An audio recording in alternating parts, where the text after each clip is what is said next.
Out of all the competitive game modes in Fire Emblem Heroes, Summoner Duels is by far the most volatile.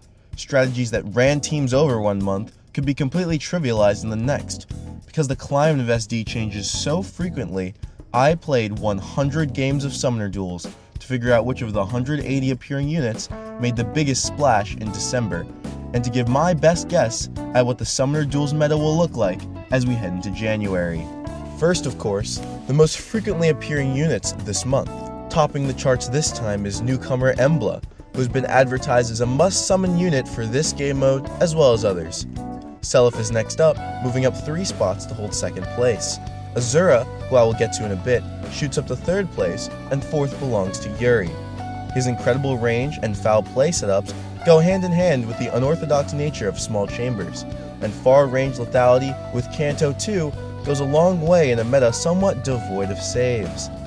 Next up is Summer Thor, coming out of left field in the 5th place spot, and Valentine's Chrom, who continues to be a menace across all game modes, comes in 6th.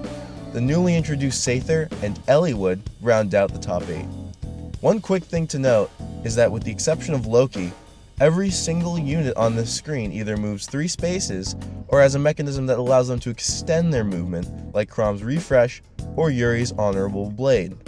Units showing up frequently is one thing, but who is most efficient at deleting the enemy? Units that can successfully kill units can fill captain roles quite well due to the additional points. And after all, the most efficient way to win in SD is to get rid of the 5 guys on the other side of the map. This time, top deadly was none other than Seliph, who uses extra movement to bully the hell out of opposing teams. Yuri and Thor follow Seliph as the podium killers, and the 2 new heroes round out the top 5. In 6th place is Brave Chrom, who found use in tandem with his other CYL6 Cav to great success this month. By changing fate, Chrom's ability to steal the visible bonuses from his friends allows him to be the crux of many unique and creative setups. Thief Nina with her incredible range and Warp Kanto, and Valentine's Chrom finish off the list. This would be the part of the video where I would cover the most common captains. This usually is important to know despite most captains in regular SD being flavor choices, because of how important that role is. Seeing how frequent captains wield individual skills can be a huge help in deciding which units in SDS should be the heads of their respective teams. So that's why I'm sad to say, although Yuri was the most common captain with 3, everyone else had 2, making the category too contentious this month to devote a fun graphic to. Here are the most popular support units this month. Eliwood is back on top for December. His supportive effects and granted Kanto come at the price of using a dragon in a dragon meta. Ymir, after a somewhat lackluster opening month, claims the 2nd place spot. Her ability to give Miracle to her allies as well as her ability to heal upon assist makes her the ideal enemy phase team support unit. 3rd is Asker, and 4th is Yune, but Valoria takes the 5th place spot due to her unique ability to speed up her support partner's cooldown, helpful for both phases of Summoner Duels. Here are the most popular save tanks this month.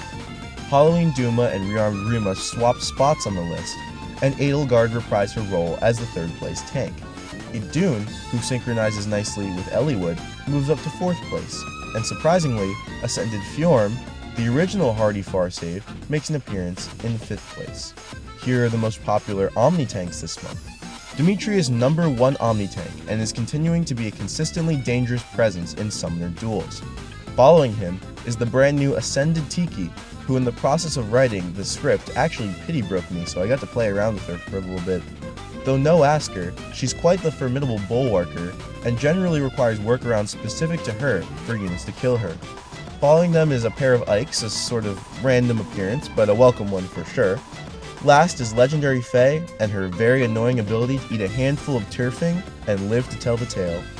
Now it's time for Summoner Superlatives, the way I like to point out what units killed it out there, what units really didn't, and who to look for in SDS in a yearbook-style format. This month's meta mixer without a doubt was EMBLA. EMBLA brought on a wave of unprecedented change with her new Undefended status. Her inclusion in Fae made people rethink their save strategies and rendered many of them completely obsolete. By taking something that was once a required component of a competent SD team and making it a risk, EMBLA earns this title for sure. The fallen star this month was Arvel, a far cry from their MVP November performance. Normally, this stat line doesn't warrant a negative superlative, but considering just how scary Arvel really was last month, for them to be somewhat absent this month is certainly odd. Nothing really happened to trigger this. Maybe she was overhyped? Adjusted to? I'm pretty stumped on this one, I'll be honest. Surprise! Family Feud! If you're a unit with lackluster mobility in the mobility meta, what do?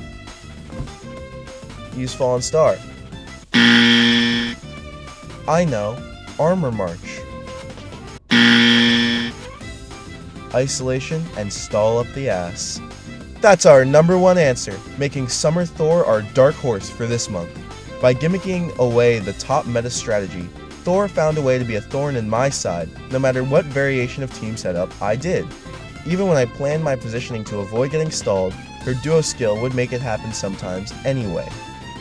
This month's AWOL unit was Brave Tiki, who appeared in just 3 games this month, despite being the top choice of last month's Omni tanks. The reason? She's simply been power-crept and outclassed by herself. Ascended Tiki burst onto the scene, giving people who got a copy of her no reason to use her Brave counterpart. This month's runner-up was Brave Seliph once again. I made a whole video about just how busted Seliph was this month, but in case you forgot, Seliph not only gets an extra life with his built-in miracle effect, he also gets unconditional 4 movement and can donate this movement to Chrom, allowing him to threaten your whole team with very little risk. Expect to see a lot of Brave Seliph for the next few months. This month's MVP was Hatari Azura. Movement is king, making Azura the Summoner Duels queen in December, and she did so by being the most efficient movement booster around. Sure, Annette or Astrid can play a similar role, but they lack the combat ability, duo skill, movement in Annette's case, synergy with Fate's threats, and supportive capabilities. It's a good thing to note that nukes tend to age at a steady, gradual rate and do have an expiration date, so it's unique abilities like Grey Waves that allow units to remain relevant and strong in the meta. Now it's prediction time. My first prediction is that people will find more creative and effective uses for the free unit Sather. Although her ability is ambivalent at best and finicky at worst, I've been on the receiving end of botched openings due to her ability, and it can be troublesome. Expect her to be more effective on maps where map layout favors her skill. My next prediction is that we will see a rapid decline in second-rate Omni tanks and save tanks, as stronger nukes and EMBLA essentially weed them out. Hector and Adun may have seen their best days, and Omni tanks like Dimitri, Brave Tiki, Gatekeeper, Faye, Myrrh have niches, but they don't hold a nickel to Ascended, Tiki, and Asker. Older nukes that ran the show like Ninja Corn and Brave Erica are nowhere to be found in Seliph's world.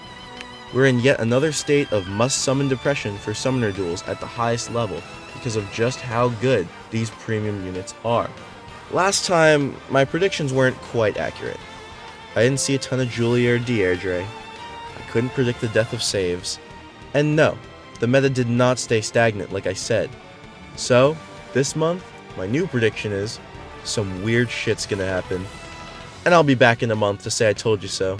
Despite SD being toxic and sometimes scary, it's still a great time and allows creative and interesting strategies to emerge with a low investment floor. The fact that almost 200 units appeared this month, and no unit was in use more than 20% of the time, really goes to show how diverse this game mode really is.